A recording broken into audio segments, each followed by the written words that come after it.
নজরুল ইসলাম আজাদের মাধ্যমে 2,500-এর অনেক উন্নয়ন হবে এবং যেটা দ্বারা আপনারা অনেক উপকৃত হবেন। আমি নজরুল ইসলাম আজাদের সার্বিক সাফল্য ও তার শারীরিক সুস্থতা কামনা করি।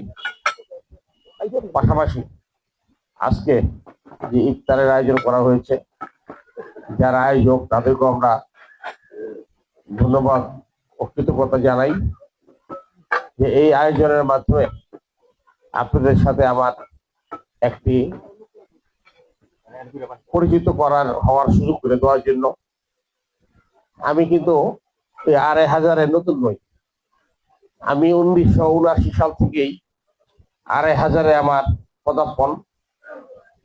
শহীদ রাষ্ট্রপতি জিয়াউর রহমান বাংলাদেশ জাতীয়তাবাদী দল করার পর আপনাদের এই 2,500-এর থেকে যাকে এমপি নমিনেশন দেওয়া হয়েছিল, শামসুল হক সাহেব, শামসুল হক সাহেবের কথা কি আপনাদের স্মরণ আছে?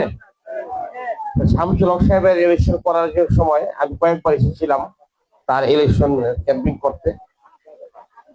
পরবর্তী সময়ে 91 সালে এসেছিলাম বিএনপি প্রার্থীর পক্ষে, তখন আতাউর রহমান খান সাহেব ছিলেন।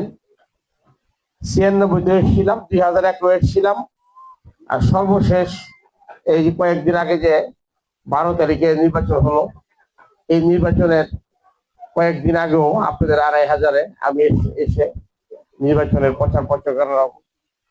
প্রচার চালিয়ে গিয়েছি।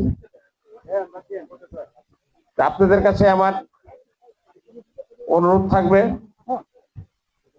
যে অতীতের প্রধানমন্ত্রী আর বর্তমান প্রধানমন্ত্রী কিন্তু এক নয়।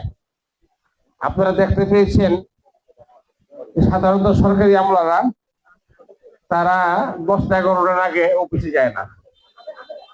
তিনি কিন্তু সকাল 9টার মধ্যে অফিস করেন। সবচেয়ে বেশি ভাইরাল যেটা হয়েছে, গত 4-5 দিন আগে